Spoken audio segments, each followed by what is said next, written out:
Hello team, welcome to another ATP Geopolitics video. Myself, Jonathan, MS Pearce. This is Ukraine War breaking news update. I don't know whether to call this breaking news. This is breaking rumour update, and it is a rumour from a couple of Russian sources that are sometimes, when they do a bit of doom posting, they're quite accurate because they're kind of saying woe is us in terms of some issues that the Russians are having. But as Russian military bloggers, they're not always to be trusted. So this could be complete nonsense, or it could be true, or it could be somewhat true. But I'm going to just put it out there anyway.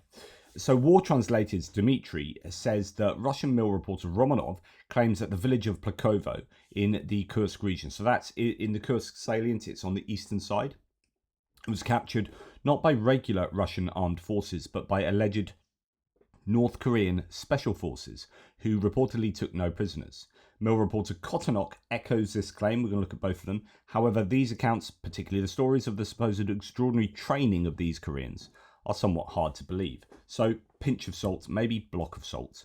Let's look at Romanov's initial claim here. I would have included this in my hits and losses video, but it only just came out. So Romanov says Plakovo in the Sudzhansky district, so Sudzha area of the Kursk region.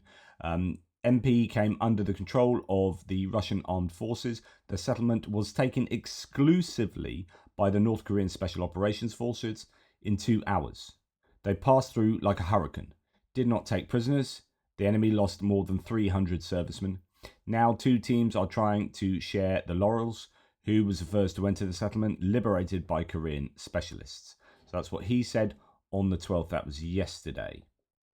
Here we have Kotanok saying, a source of the channel working in the Kursk region highly praised the combat qualities of the representatives of the Korean Special Forces groups who are undergoing training in the harsh conditions of the SVO. Quote, firstly, it is the ability to work competently with all weapons that come to hand. Secondly, high individual training. Thirdly, the speed and coordination of actions at the stages of deployment and a direct execution of the combat mission. The SSO is top-notch, absolute indifference to death. They are berserkers, the interlocutor concluded. So both of those claims, both of those statements appear to hold the North Korean Special Forces in high regard. Good training, good use of weapons, berserkers who are not afraid of death and who apparently can deal out death with wild abandon. So that may have happened, something like that may have happened, or it might not have happened at all. I don't know, but it is certainly worrying that the North Koreans are still operating, or certainly in the Kursk region, without there being too much response from the West. We have, in fact, it looks like the West is somewhat capitulating. I don't see the incoming administration say anything about North Koreans. Just a kind of blame that Ukraine has retaliated by being able to use ATACMS deeper into Russia. Because, I mean, one thing that the West did do, Biden allowed Ukraine to use ATACMS. Now that is seen as escalatory by the incoming government, and there's no culpability put on North Korea, no culpability put on Russia for the status of the war.